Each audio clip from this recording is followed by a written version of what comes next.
ويغفر لكم ذنوبكم ومن يطع الله ورسوله فقد فاز فوزا عظيما.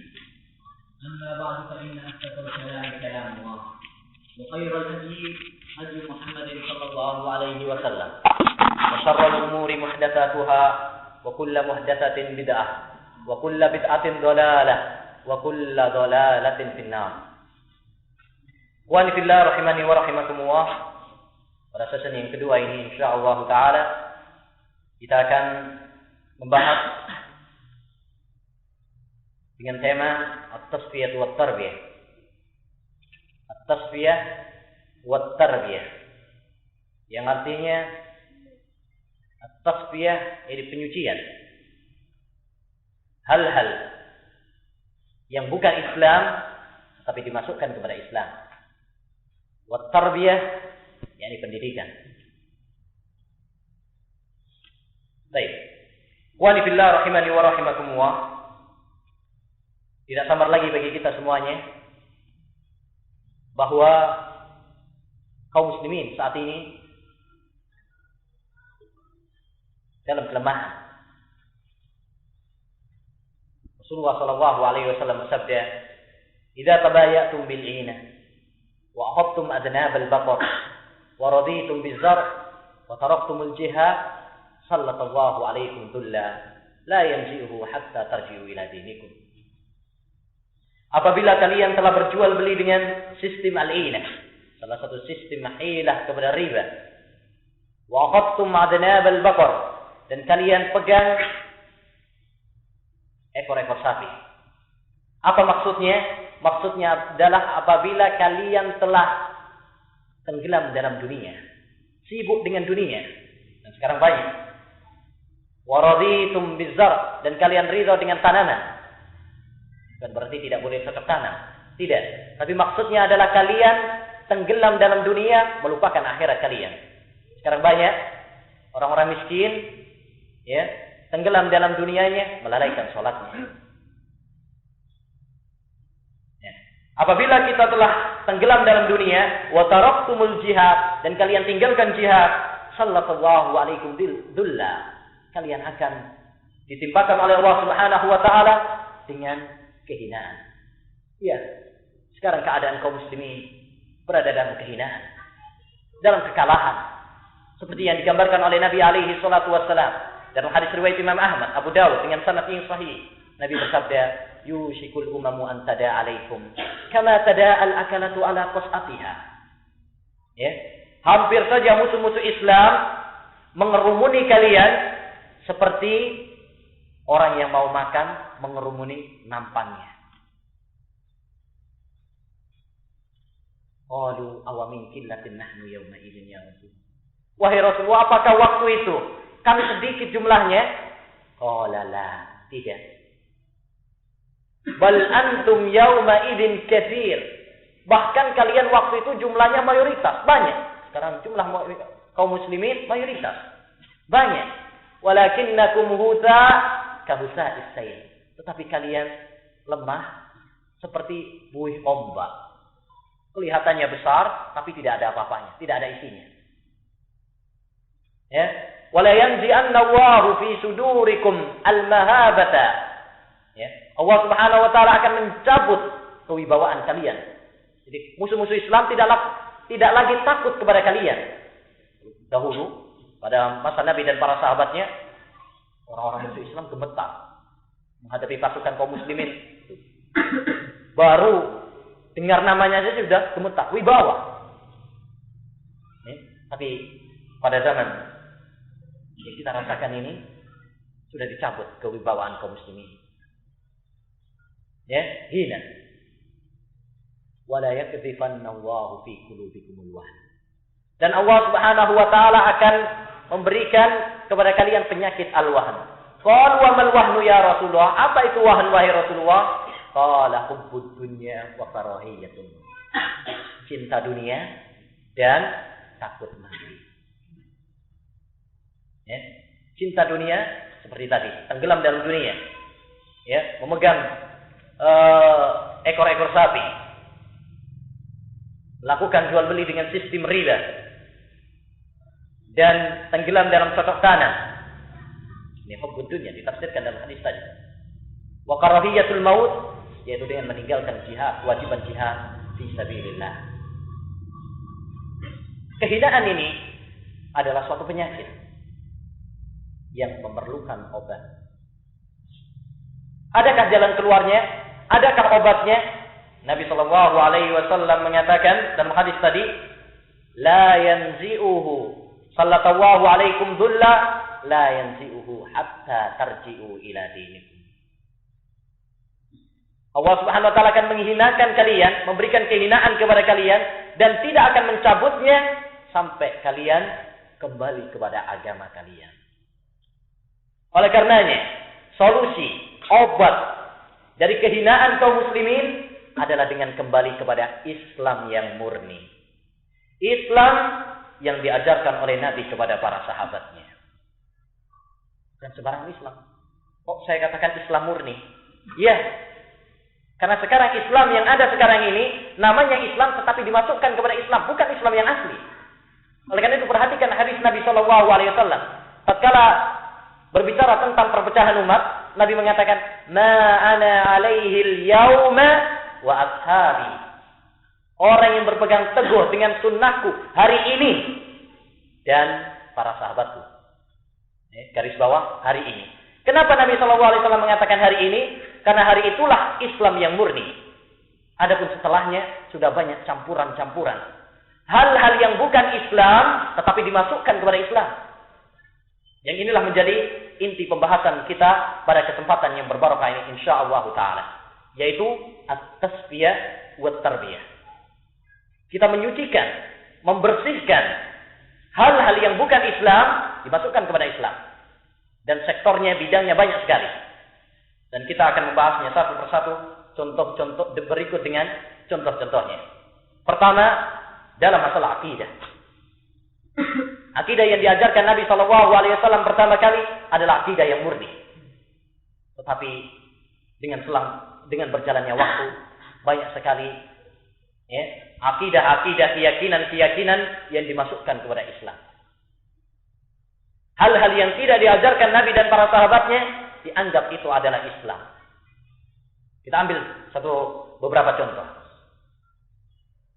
Yang pertama adalah tawassul kepada orang-orang yang saleh setelah mereka meninggal dunia, atau bahkan kepada Nabi alaihi salatu wassalam. Dan ini banyak, bahkan dalam qasidah-qasidah, solawatan-solawatan banyak sekali. Contoh sederhana, solawat yang biasa dibaca kaum muslimin, solawat yang dibaca oleh kaum muslimin dalam solawat Badriyah. Apa? Salatu wa salamu ala Toha Rasulillah, salatu wa salamu ala Yasin Habibillah, tawassalna bi bismillah wa bil hadi Rasulillah. Tawassul dengan Rasulullah SAW. Wa kulli mujahidin lillah bi ahli al-badri ya Allah. Ini tawassul kepada orang-orang yang telah meninggal dunia, Nabi, dan kepada orang-orang yang telah meninggal dunia dari para mujahid fisabilillah. Ya, ini adalah tawassul dengan orang-orang yang telah meninggal dunia. Demikian juga salawat yang biasa dibaca oleh kaum muslimin. Ya Rabbi bil Mustafa balligh maqasidana. Ya Rabbku, dengan perantara Al-Mustafa, siapa? Sallallahu alaihi wasallam, Nabi Muhammad SAW, balligh maqasidana, sampaikan maksud-maksud kami. Ini berarti tawassul kepada Nabi Sallallahu alaihi wasallam setelah meninggal dunia. Dan ini tidak diperbolehkan. Bagaimana penjelasannya dalam Al-Aqidah, dalam pembahasan yang lainnya. Contoh yang kedua, hulu kepada Nabi Muhammad SAW dan memberikan kepadanya kekhususan-kekhususan yang itu khusus bagi Allah Subhanahu wa taala. Dan ini juga banyak dalam qasidah-qasidah. Ya, seperti dalam qasidah Al-Busiri, Burda Al-Busiri, tatkala mengatakan fa inna min judika dunya wa dharrataha wa min ulumika ilmul lawhi wal qalam. Termasuk perbendaharaan wahai Nabi adalah dunia dan seisinya.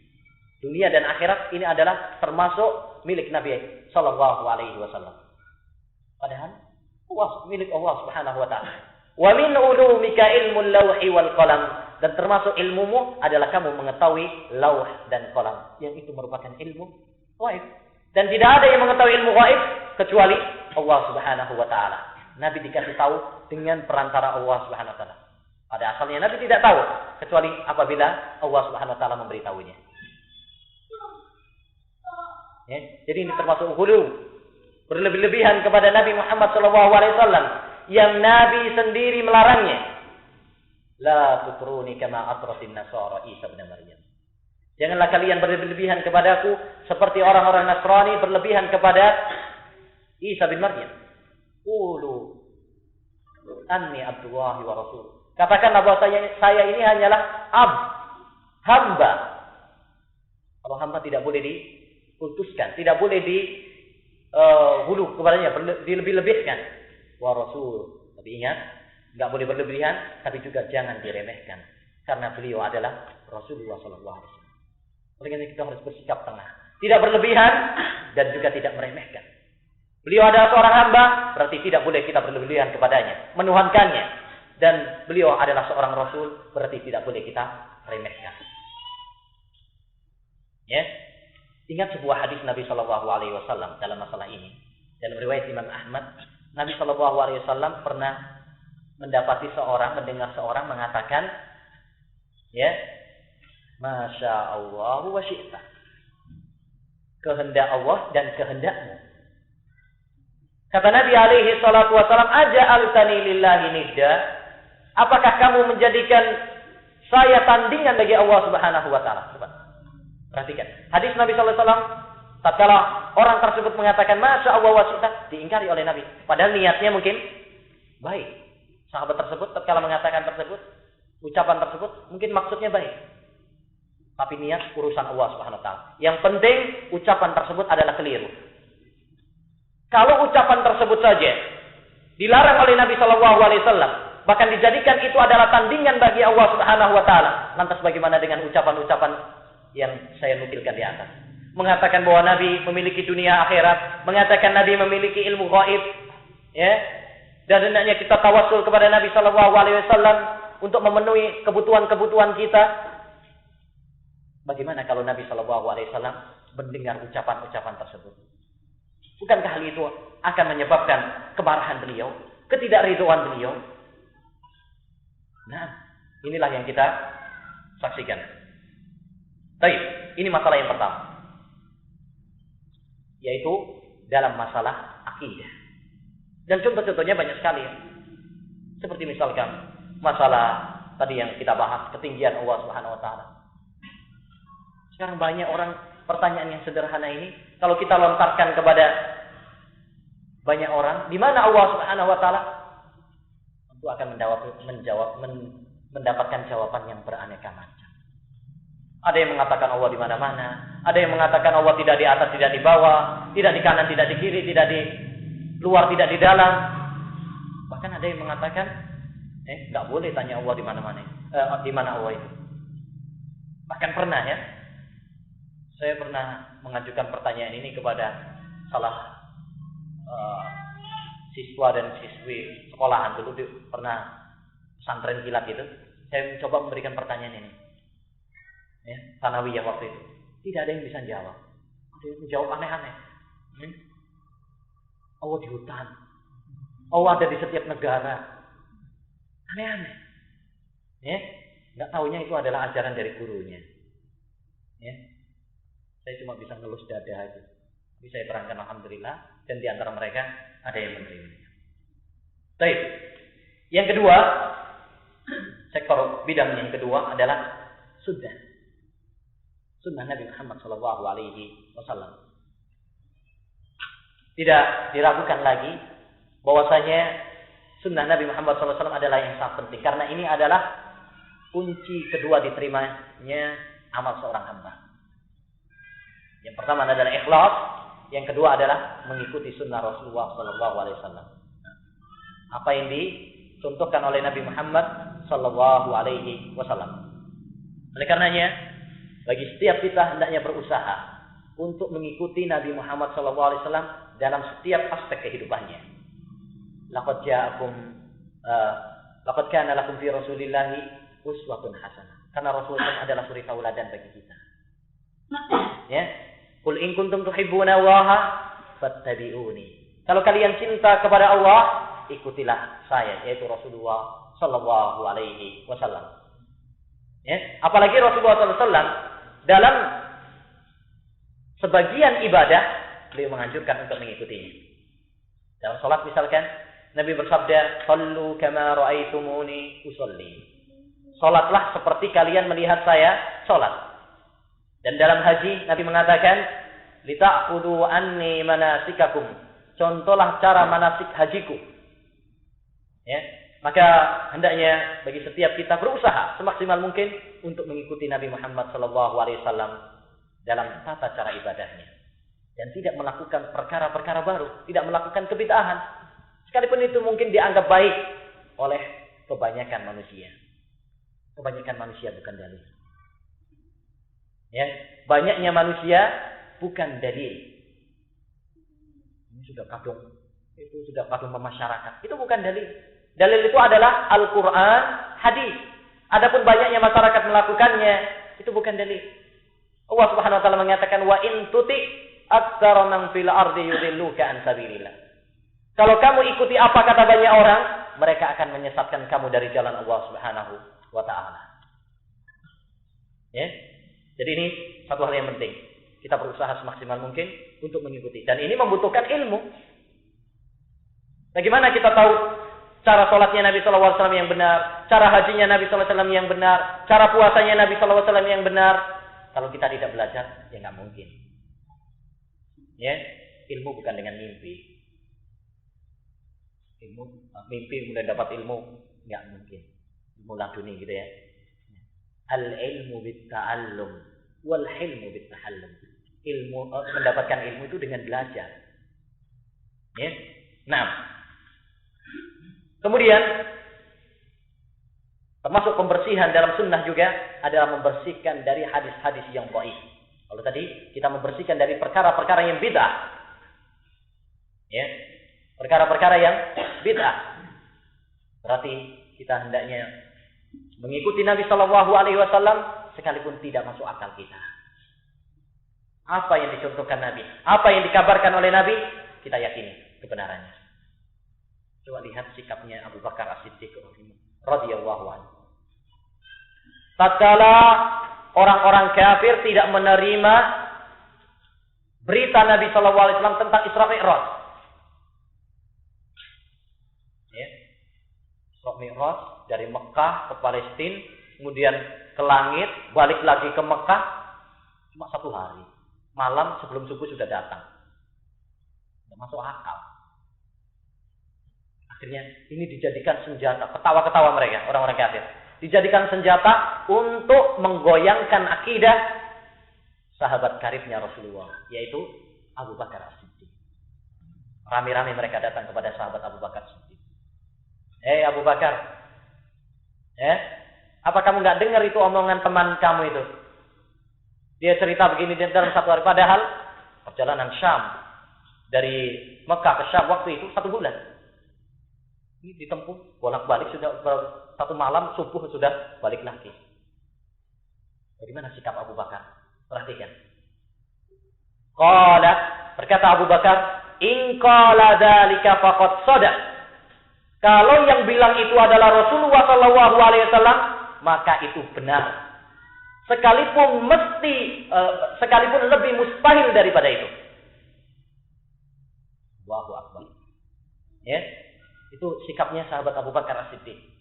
Apa yang diucapkan oleh Rasulullah benar. Kalau memang itu Rasulullah SAW yang mengatakannya, hadisnya yang sahih, maka itu apa? Kita benarkan. Sekalipun nggak masuk akal.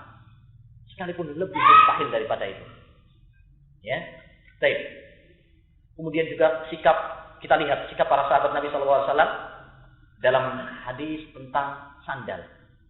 Suatu saat Rasulullah SAW dalam hadis Abu Dawud, suatu saat Rasulullah SAW sholat. Di tengah-tengah sholat Rasulullah copot sandal. Melihat Rasulullah SAW copot sandal, semua sahabat yang melihatnya copot sandal semuanya. Ya. Setelah selesai, Nabi mengatakan, wahai para sahabat, kenapa kalian copot sandal kalian? Ya, jawab para sahabat, ra'ainaka tahla'u na'lak fa nahla'u ni'alana. Kami melihat kamu mencopot sandal kamu, wahai Nabi, ya kami copot juga. Itibaknya para sahabat Nabi alaihi salatu wassalam. Mengikut kepada Rasulullah SAW. Enggak nanya dulu, ini Rasulullah, kenapa ini copot sandal ini? Enggak boleh ya tengah-tengah sholat. Enggak berpikir seperti itu. Pokoknya lihat Rasulullah SAW copot sandal, langsung copot sandal. Allahu Akbar. Ya, padahal Rasulullah mencopotnya karena satu sebab, yaitu karena ada najis. Sebagaimana dikabarkan oleh Jibril. Nah begitu. Oleh karenanya, ma'asyiral muslimin wal muslimat, ayyuhal ikhwah wal akhwat, hendaknya kita semuanya pasrah. Sepasrah-pasrahnya, ya, berusaha semaksimal mungkin untuk mengikuti Rasulullah Shallallahu Alaihi Wasallam dan menghindari perkara-perkara yang bid'ah. Ya, perkara-perkara bid'ah yang tidak diajarkan oleh Nabi Muhammad Shallallahu Alaihi Wasallam. Dahulu dalam sebuah hadis ada seorang, udah. Yang kedua adalah kita membersihkan sunnah Rasulullah Shallallahu Alaihi Wasallam dari hadis-hadis yang lemah dan palsu. Ini juga termasuk membersihkan perkara-perkara yang bukan dari Islam, tapi dimasukkan kepada Islam. Dan hadis-hadis yang lemah dan palsu sangat berpengaruh dalam akidah, dalam ibadah, sebagaimana tidak diragukan lagi bagi kita semuanya. Karena banyak orang menyampaikan hadis palsu, menyampaikan hadis lemah dengan enaknya, lantangnya. Padahal Nabi Shallallahu Alaihi Wasallam menyatakan, "Man kadzaba alayya muta'ammidan, falyatabawwa' maq'adahu minan nar." Barang siapa yang berdusta atas namaku, silahkan dia mengambil tempat duduknya di neraka. Tidak boleh seseorang menampilkan hadis-hadis yang lemah tanpa menjelaskan kepada umat tentang derajatnya. Ya, sekarang banyak bertebaran hadis. Misalkan hadis yang berkaitan tentang adab kubur. Ya. Ma wasi'ani ardi wala samai, walakin wasi'ani qalbu 'abdin muslim. Langitku dan bumiku enggak cukup bagiku. Ya, tapi hati hambaku yang mukmin cukup bagiku. Hadis ini adalah hadis yang palsu. Dijadikan dalil oleh orang-orang yang berpemahaman wahdatul wujud. Bersatunya Allah Subhanahu wa taala dengan hamba, dengan zatnya. Allah Subhanahu wa taala bersatu dengan hambanya. Apa itu bahasa Jawanya? Ingat orang Lampung apa Jawa ini? Dah bisa tuh menunggalin kamu dalam ngerti. Baik, murojaah arah ya. Baik. Banyak hadis-hadis yang lain. Misalkan ikhtilafu ummati rahmah. Perpecahan umatku adalah rahmat. Ini juga hadis yang tidak ada asalnya. Hadis hubbul watani minal iman. Cinta negara itu adalah termasuk keimanan. Ini juga tidak ada asalnya.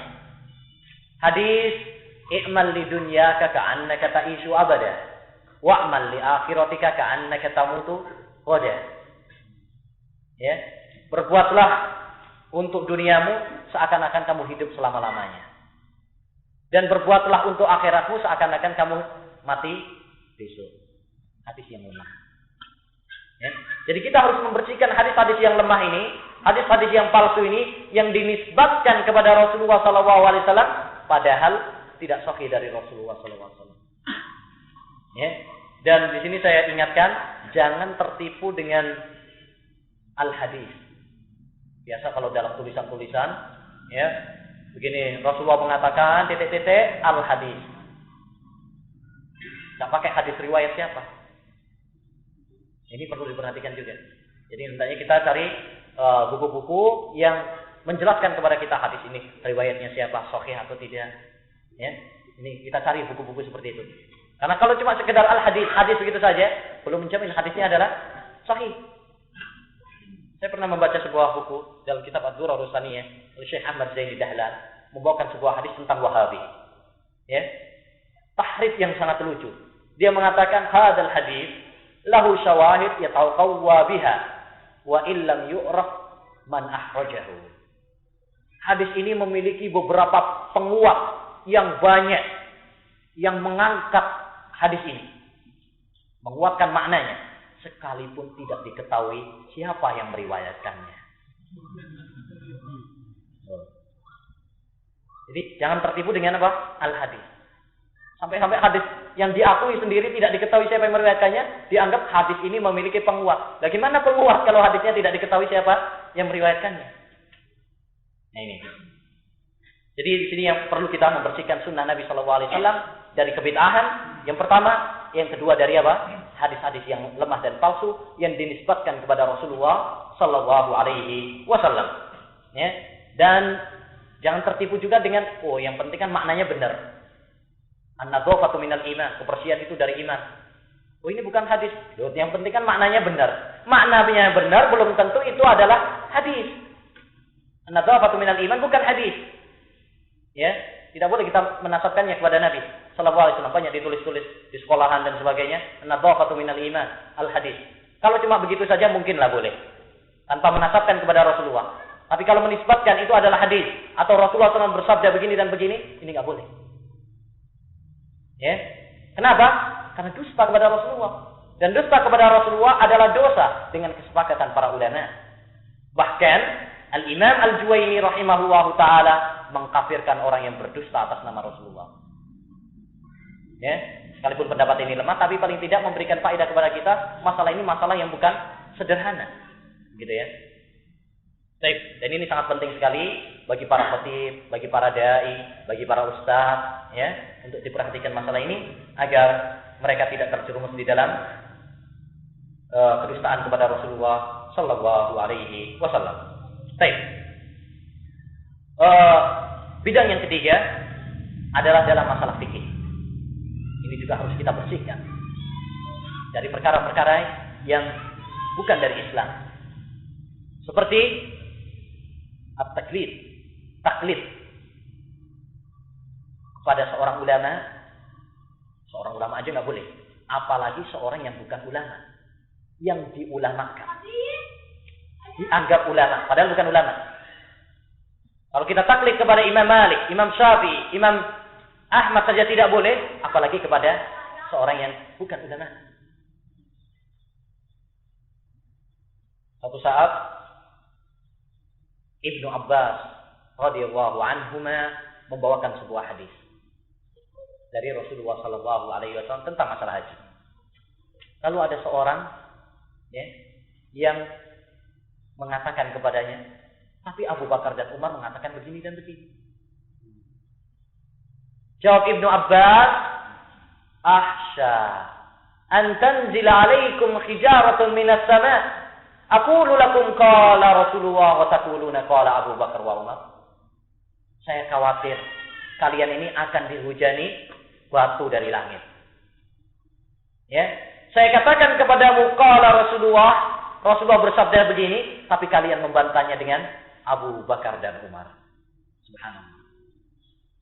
Kalau hadis Nabi SAW ditentang dengan ucapan Abu Bakar dan Umar saja, Ibnu Abbas begitu marahnya, lantas bagaimana kalau beliau melihat orang-orang kita sekarang yang membantah hadis Rasulullah SAW dengan ucapan tokohnya, dengan ucapan kiainya, dengan ucapan ustadznya, dengan hawa nafsunya, lebih marah lagi. Bukan batu bukan turun hujan lagi dari bukan hujan batu lagi, tapi hujan apa?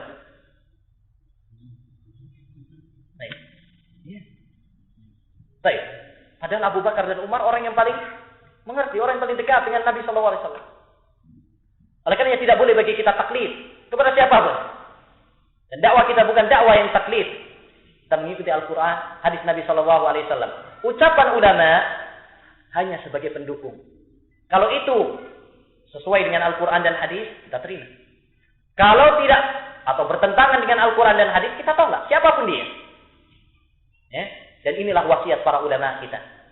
Imam Asy-Syafi'i rahimahullahu taala mengatakan, "Kullu ma qultu wa kana 'anil Nabi sallallahu alaihi wasallam khilafu qawli fa haditsun nabiyyi aula wa la tuqalliduni."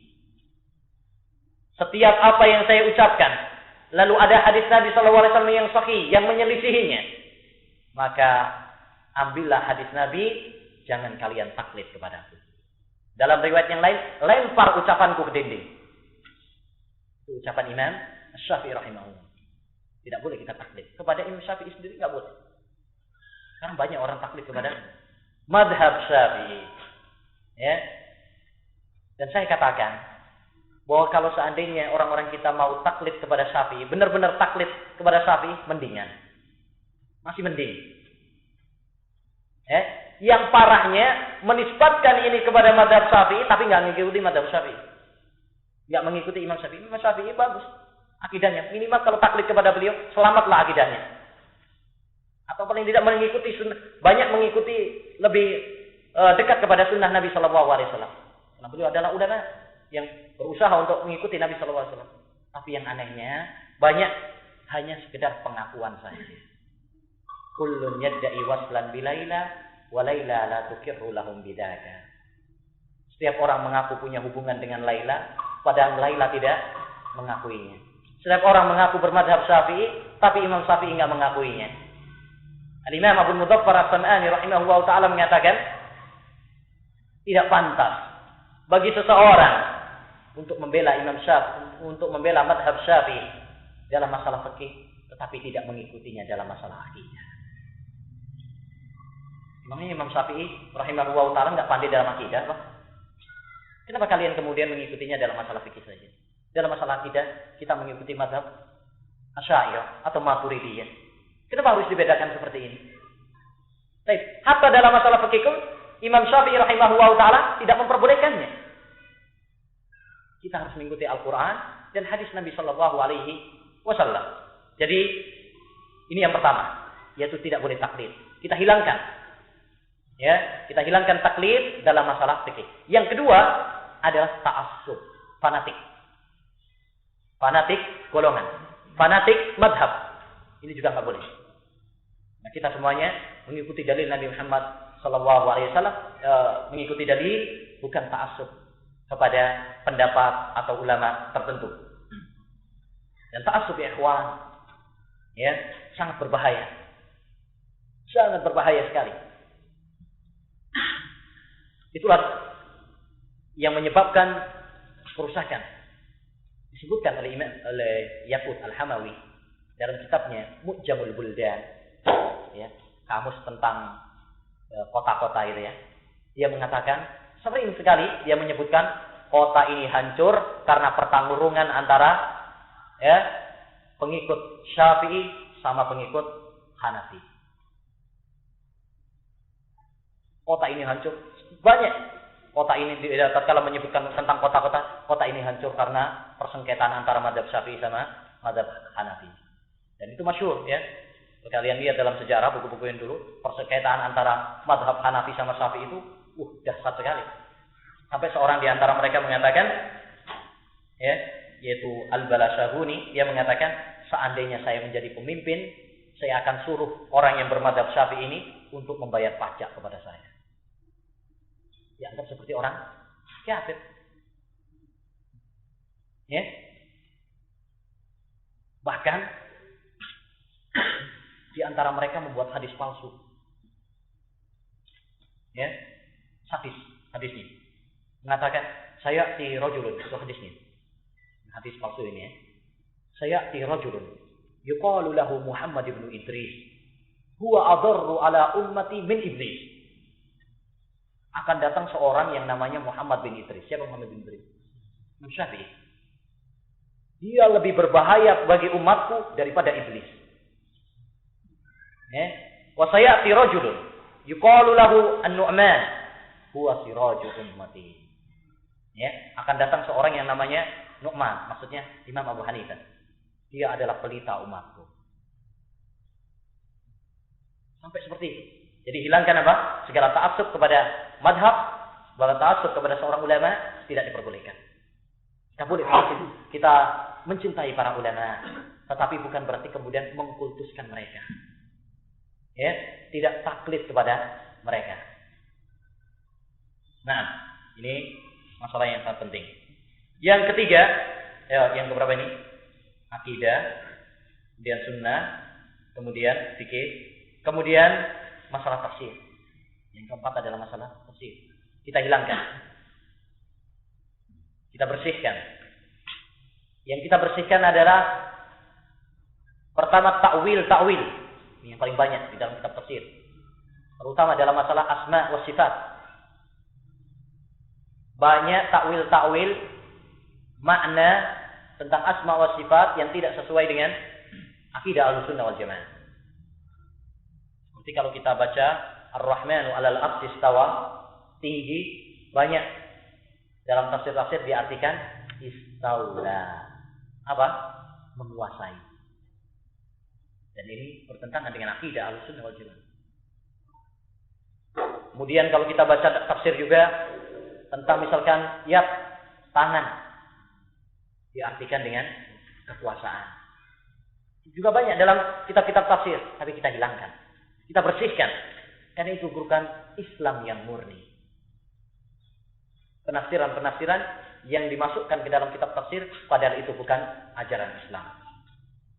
Kemudian yang kita hilangkan juga adalah kisah-kisah Israiliyat yang menodai kehormatan para nabi atau menodai kehormatan para sahabat Nabi alaihi salatu wassalam. Contoh yang mudah.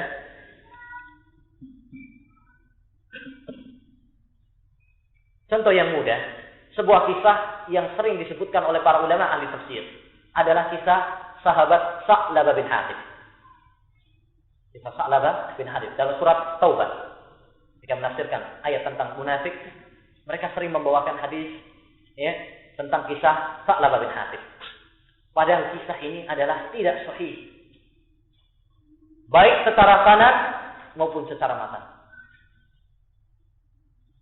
Secara sanad karena di dalamnya ada seorang rawi Mu'an bin Rifai dan Ali bin Yazid al-Alhani, dan keduanya adalah seorang rawi yang matrukul hadis, yang ditinggalkan hadisnya. Ini secara sanad. Secara matan juga. Pertama, karena hadis tersebut celaan kepada seorang sahabat.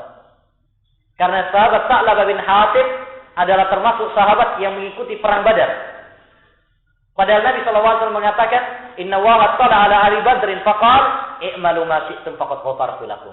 Allah telah mengampuni dosa orang-orang para sahabat yang telah ikut perang Badar.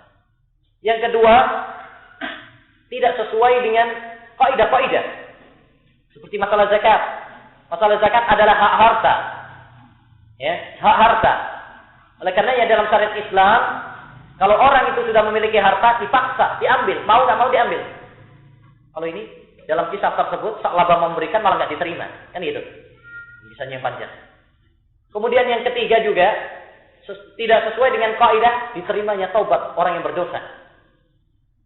Dan hadis tersebut, Sa'labah sudah sedemikian bertobatnya, tapi tidak diterima. Ini bertentangan. Inna wa yaghfiru dzunuba jami'a. Sehingga Allah Subhanahu wa taala mengampuni dosa-dosa semuanya. Jadi kisah-kisah seperti ini harus kita hilangkan. Dan banyak kisah-kisah yang tidak sahih dari Nabi sallallahu alaihi wasallam, seperti kisah pembunuhan Nabi Daud kepada prajuritnya karena ingin menikah dengan istrinya. Ada dalam kitab-kitab tafsir disebutkan seperti itu. Seperti kisah juga yang lainnya, kisah Nabi Sulaiman, kisah Nabi Yusuf alaihissalam, itu kisah-kisah para nabi. Atau sekarang kita berbicara tentang kisah banyak seperti Alqamah, kisah Alqamah dengan ibunya, juga kisah yang tidak sahih. Kisah Harun Rasyid yang mengotori dalam sejarah. Dikatakan bahwasanya Harun Rasyid suka mabuk-mabukan, suka dansa, gitu ya. Atau kisah dia dengan Abu Nawas. Juga kisah-kisah yang banyak. Bahkan ada sebuah kitab Al-Fulailatil Lailah, 1001 malam, 1000 kisah. Kisahnya Harun Rasyid sama Abu Nawas. Kitab yang tidak boleh dibaca. Karena isinya adalah menodai kehormatan Harun Rasyid, yang dia adalah seorang pemimpin yang sangat bijak. Tidak mungkin cerita-cerita konyol seperti itu. Oleh karenanya, Al-Imam Ibnu Mandur, penulis kitab Lisanul Arab, mengatakan bahwa kisah tentang Harun Rasyid dan Abu Nawas kebanyakannya adalah dusta. Banyakannya adalah dusta. Baik. Selanjutnya yang perlu kita bersihkan juga adalah dalam masalah at-tazkiyah. Penyucian jiwa. Penyucian jiwa memang penting. Bahkan Rasulullah SAW diutus adalah untuk penyucian jiwa.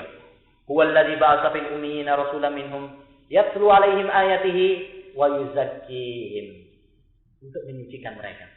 Allah SWT mengutus Nabi kita Muhammad SAW untuk membacakan ayat-ayat kepada mereka dan membersihkan mereka, membersihkan hati dari kotoran-kotoran syirik, dari kotoran-kotoran bid'ah, dari khurafat dan sebagainya. Jadi penyucian jiwa memang penting. Cuma yang perlu kita bersihkan di sini adalah cara-cara penyucian jiwa, metode-metode penyucian jiwa. Sekarang banyak, apalagi pada zaman gersang seperti ini, banyak orang jauh dari agama merasa hatinya gersang.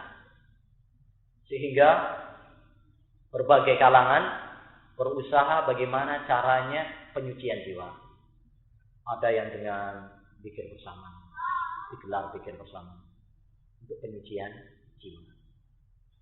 Ada yang melakukan penyucian jiwa dengan misalkan ke gunung-gunung, ya, ke gunung-gunung untuk tadabbur alam dan sebagainya, nanti nangis-nangis di sana. Ada yang seperti itu.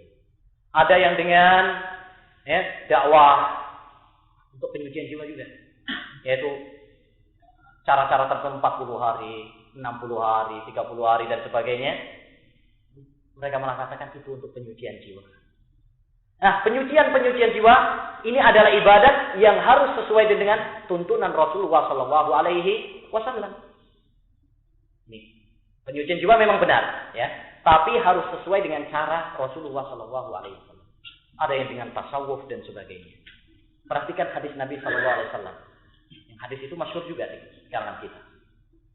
Tatkala ada 3 orang yang datang ke rumah istri-istri Nabi SAW menanyakan bagaimana ibadah Nabi Muhammad SAW. Ya. Kemudian dijawab oleh para istri Nabi, ibadahnya begini dan begini. Tapi seakan mereka merasa sedikit. Ya, mereka mengatakan itu kan Nabi. Nabi kan memang sudah diampuni dosanya oleh Allah Subhanahu wa taala. Ya wajarlah ibadahnya biasa seperti itu. Adapun kita ya harus lebih serius daripada itu. Sehingga seorang di antara mereka mengatakan, saya akan puasa terus tidak berbuka. Lain lagi mengatakan, saya akan sholat malam terus tidak akan tidur. Yang ketiga mengatakan, saya akan membujang terus tidak akan menikah. Apa maksud dan tujuan mereka? Maksud dan tujuan mereka adalah penyucian jiwa. Niatnya baik. Tetapi tatkala tata caranya tidak sesuai dengan yang dicontohkan oleh Nabi SAW, maka Nabi pun mengingkari mereka. Apakah kalian yang mengatakan seperti ini dan seperti ini? Lalu Nabi mengatakan, man rohiba an sunnati falaysa minni. Siapa yang tidak suka dengan sunnahku, maka dia bukan dari golonganku. Saya puasa, tapi saya juga berbuka. Saya sholat malam, tapi saya juga tidur. Dan saya menikahi para wanita. Jadi penyucian jiwa memang itu suatu hal yang sangat penting, tetapi harus sesuai dengan tuntunan Rasulullah Sallallahu Alaihi Wasallam. Baik, kita berpindah kepada bidang selanjutnya, yaitu pemikiran, al-fikr. Sekarang banyak pemikiran-pemikiran yang beredar di masyarakat, yang dicuatkan oleh sebagian kalangan, tetapi itu hanya sekedar pemikiran yang tidak berlandaskan kepada Al-Quran dan hadis. Kita ambil 2 contoh. Yang pertama adalah pemikiran untuk menolak hadis-hadis ahad dalam masalah akidah. Seperti yang dilakukan oleh Mu'tazilah. Ya, mereka menolak hadis ahad. Hadis ahad itu hadis yang tidak sampai kepada derajat mutawatir yang banyak. Cuma diriwayatkan dari 2 jalan atau 3 jalan. Ya, itu kalau dalam masalah akidah tidak diterima. Oleh karenanya, banyak di antara mereka yang mengingkari hadis-hadis tentang azab kubur, hadis tentang timbangan, hadis tentang timbangan di neraka. Kemudian hadis tentang Dajjal, turunnya Isa, keluarnya Al-Mahdi dan sebagainya mereka ingkari dengan alasan karena hadisnya hanya ahad dan ini masalah akidah dan akidah harus dibangun di atas keyakinan. Padahal ya, pemikiran ini adalah pemikiran Mu'tazilah yang berseberangan dengan Al-Quran, hadis dan kesepakatan para ulama. Imam Ibnu Qayyim rahimahullah taala mengatakan, ya, wa ammal maqamus samin wa huwa inqiadul ijma'il ma'lumil mutayaqqan ala qabuli hadhil ahadits fa hadha amrun la yashukku fihi man lahu aqallu khibratin bil manqul. Ya. Jadi masalah ini adalah masalah yang disepakati oleh para ulama ahli hadis. Baik. Yang kedua, contoh yang kedua, pemikiran yang kedua adalah bai'at. Bai'at dalam Islam diberikan kepada pemimpin tertinggi, kepada imam. Sekarang banyak bai'at bayangan. Diberikan kepada pemimpin-pemimpin kecil yang tidak memiliki kekuasaan. Sejengkal tanah pun tidak mereka punya. Pasukan dan kekuatan tidak mereka miliki. Tapi mereka memberikan bai'at tersebut kepadanya. Dan ini adalah bai'at yang bid'ah. Yang malah memecah belah kaum muslimin. Ya, golongan ini ada pemimpinnya di bai'at, golongan itu ada bai'at. Akhirnya apa? Memecah belah kaum muslimin. Padahal kalau kita lihat dalam hadis Nabi Muhammad SAW, kalau ada dua pemimpin dalam satu negeri, ya, maka hendaknya yang satu membunuh yang lainnya. Nggak boleh. Dalam satu negara ada dua pemimpin itu nggak boleh. Karena seperti mobil ya. Coba kalau mobil itu yang nyopir 2 orang atau 3 orang. Apa jadinya? Nubruk. Ya, demikian juga negara. Kalau diatur oleh 2 atau 3 pemimpinnya, kacau. Ini maunya ini maunya. Akhirnya malah kacau. Baik, jadi bai'at itu hanya diberikan kepada pemimpin yang tertinggi. Selanjutnya, bidang at-tarikh, sejarah. Ini juga penting. Karena banyak sejarah yang diselewengkan. Ya, oleh karena itu kita harus membersihkan sejarah-sejarah dari hal-hal yang diselewengkan. Sejarah-sejarah palsu. Sejarah para sahabat yang banyak berisi tentang celaan kepada mereka. Ini dalam kitab-kitab sejarah banyak disebutkan bahwasanya Muawiyah bin Abi Sufyan adalah musuh bebuyutan Ali bin Abi Thalib. Menumpahkan darah kaum muslimin, menghalalkan darah kaum muslimin. Bukankah seperti ini adalah kalimat-kalimat yang merupakan penyimpangan sejarah yang harus kita luruskan? Ya. Contoh gampangnya adalah juga yang menunjukkan kepada kita tentang pentingnya sejarah yang harus kita bersihkan dari noda-noda adalah kisah tuduhan sebagian kalangan bahwa Syekhul Islam Ibnu Taimiyah rahimahullah pernah mengatakan bahwa ya, turunnya Allah Subhanahu wa taala ke langit dunia seperti turunnya saya dari mimbar. Dan ini banyak disebutkan oleh ahlul bidah. Lihat kitabnya I'tiqad Ahlussunnah wal Jamaah Sirajuddin Abbas, di situ ada. Padahal kisah ini adalah kisah yang tidak benar. Pertama, karena mazhab Syekhul Islam Ibnu Taimiyah rahimahullah taala tegas dalam masalah ini. Beliau mengatakan dalam Majmu'ul Fatawa, "Man ja'ala sifatillahi mithla sifatil makhluqin, istiwa Allah ka istifa'il makhluqin, aw nuzulahu ka nuzulil makhluq wa nahwa dzalik, fa hadza mubtadi'un dhal."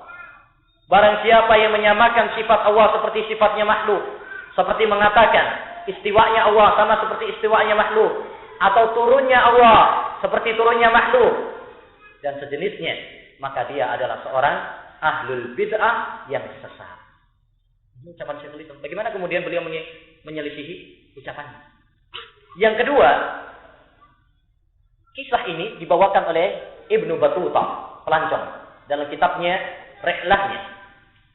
Dia menyebutkan dalam kitabnya bahwa dia memasuki Damaskus dan melihat Syekhul Islam Ibnu Taimiyah masuk tadi, melakukan seperti tadi, mengatakan turunnya Allah seperti turunnya aku. Itu menyebutkan dalam kitabnya, dia masuk Damaskus pada tanggal 9 Ramadan tahun 728 Hijriah. 728 Hijriah. Ramadan. Ya, 9 Ramadan 728 Hijriah. Padahal Syekhul Islam Ibnu Taimiyah, beliau masuk penjara pada bulan Sya'ban, 6 Sya'ban 728 Hijriah. Dan tidak keluar dari penjara sampai pada 20 Dzulqa'dah 728 Hijriah. Berarti 3 bulan ya sebelum Ibnu Battuta mengatakan seperti itu, berarti Ibnu Taimiyah masih di dalam penjara. Apakah mimbarnya Ibnu Taimiyah keluar atau mimbarnya masuk penjara? Para ulama dalam masalah ini menyebutkan beliau tidak pernah keluar dari penjara sampai wafatnya. Imam Ibnu Katsir, Imam Ibnu Abdul Hadi dan lainnya. Ya, jadi ini merupakan kedustaan dalam sejarah. Kemudian yang terakhir adalah masalah dakwah. Sebenarnya sudah kita bahas tentang masalah dakwah secara panjang ketika di Metro kemarin. Tapi yang perlu kita sindir di sini beberapa hal. Yang pertama yang perlu kita luruskan adalah manhaj metode dakwah. Banyak sekarang metode-metode dakwah yang tidak diajarkan oleh Rasulullah SAW. Ada sebagian yang memulai dakwanya dengan tasawuf, mementingkan, memprioritaskan dengan tasawuf. Ada yang memprioritaskan dakwanya dengan jihad. Ada yang memprioritaskan dakwanya dengan masalah khilafah, daulah dan sebagainya. Ada yang dengan cara-cara seperti itu. Tetapi Rasulullah SAW memprioritaskan dakwanya dengan dakwah tauhid. Oleh karena tatkala 13 tahun beliau di Mekah, dakwah beliau hanya tauhid. Dan itu dakwah para nabi. Walaqad ba'atsna fi kulli ummatin rasula an i'budullaha wajtanibut taghut. Dakwah para nabi. Tidak ada seorang nabi pun yang memulai dakwanya dengan apa yang saya sebutkan tadi. Tasawuf, ya, atau filsafat, atau daulah, jihad dan sebagainya. Baik. Yang kedua, yang perlu diluruskan juga adalah dalam masalah uslub dalam dakwah. Ya, banyak orang itu berdakwah benar isinya, tetapi uslubnya yang keliru. Yaitu apa? Dengan cara yang kasar. Padahal ini bertentangan dengan cara metode Nabi Shallallahu Alaihi Wasallam. Fabima rahmati minallah lintalahum walau kunta faddan ghalidhal qalbi lam faddu min hawlik. Dengan rahmat Allah kamu lunak kepada mereka. Kalau kamu berbuat kasar, maka mereka akan lari dari dakwah. Oleh karenanya dalam berdakwah, pada asal dakwah adalah dengan lemah lembut. Syekhul Albani rahimahullah ta'ala menyatakan, inna da'watana da'watul haqq wal haqqu ala nufusi sakil. Fakaifa idza azafta siqalal haqqi ma'a siqalil usul. Sesungguhnya dakwah kita adalah dakwah yang benar. Dan kebenaran itu pahit di dalam hati. Kita sampaikan dengan cara yang lembut aja, belum tentu orang itu menerima. Bagaimana kalau kamu tambahkan pahitnya kebenaran ini dengan kasarnya uslub dakwah? Ya, dengan kasarnya uslub gaya bahasa kita. Jangan tambahkan mereka lari dari dakwah kita. Rasulullah SAW menyatakan, inna minkum munafirin. Sesungguhnya di antara kalian ada orang yang melarikan dakwah, melarikan manusia dari dakwah yang benar, yaitu dengan sikap keras di dalam dakwah ila Allah Jalla wa Ala. Oleh karena itu ya ikhwani rahimani wa rahimakumullah, hendaknya kita mempraktekkan akhlak Islami dalam dakwah ila Allah Jalla wa Ala. Jangan sampai manusia tidak menerima dakwah kita karena akhlak kita yang tidak sesuai dengan akhlak Rasulullah SAW. Akhlak sangat berpengaruh untuk diterimanya dakwah seseorang. Adab sangat berpengaruh untuk diterimanya dakwah kita. Ya, begini, tunjukkanlah akhlak yang baik kepada masyarakat kita. Tunjukkanlah akhlak yang baik kepada saudara-saudara kita. Ya, akhlak yang baik kepada sesama dikumpulkan oleh Imam Ibnul Mubarak dalam 3 bab. Kafful ada, wa badlun nada, wa qatalaqatul wajh. Itu akhlak yang baik kepada sesama. Yang pertama adalah berbuat baik kepada manusia dengan ucapan kita, perbuatan kita, dan hati kita. Yang kedua, kafful ada, tidak menyakiti mereka, baik dengan ucapan, perbuatan maupun hati kita. Ya, yang ketiga adalah dengan talaqatul wajh, senyum. Menebarkan senyum. Tabassumuka li akhika shadaqah. Ya, senyummu kepada saudaramu sedekah. Jadi kita tunjukkan akhlak yang baik seperti ini yang sesuai dengan fitrah kepada masyarakat kita. Ada seorang dai misalkan cemberut terus, bagaimana diterima dakwahnya? Kalau dia dengan masyarakat ya, tidak menampakkan akhlak-akhlak yang mulia.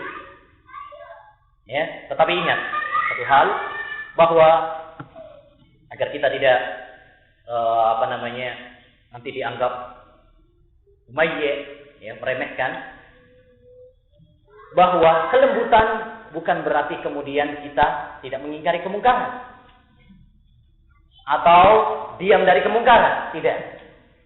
Ya, kita terus terang dalam kebenaran, tapi dengan cara yang baik. Ya, Rasulullah SAW itu orang yang paling lembut. Tapi dalam masalah akidah tegas. Ya, tidak ada kebohongan di dalam, enggak basa-basi.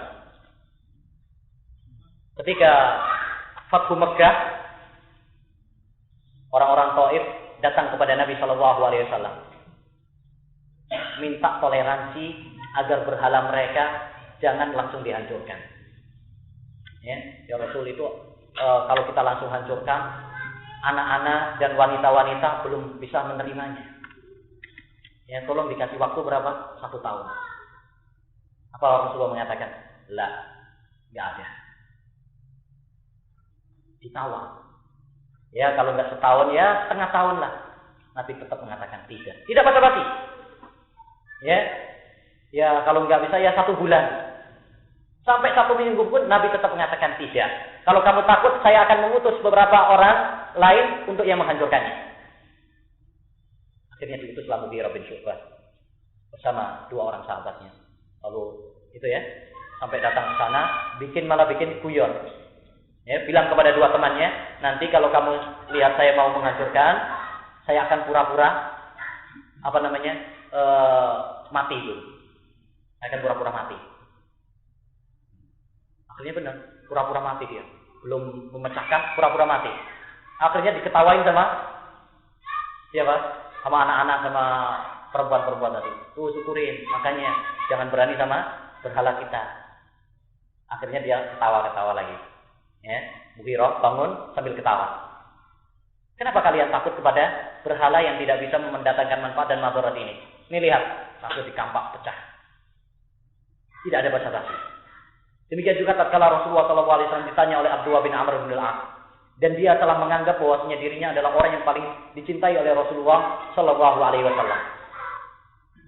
Ya Rasul, siapakah orang yang paling kamu cintai? Rasul nggak basa-basi.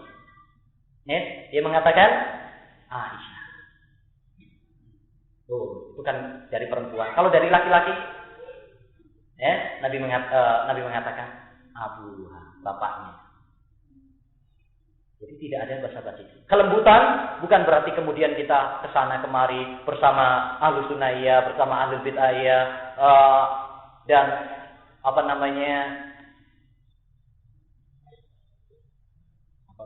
manhaj pramuka sana senang sini senang, tidak. Ya, bukan seperti itu. Tetap di atas kebenaran, tapi dengan cara yang lembut, gaya bahasa yang baik, akhlak yang baik. Baik. Demikian ya ikhwan rahimani wa rahimakumullah, pembahasan yang dapat kita sampaikan. Semoga apa yang kita sampaikan pada kesempatan yang berbarokah ini menambah ilmu bagi kita semuanya. Akhirnya sallallahu wasallam ala nabiyina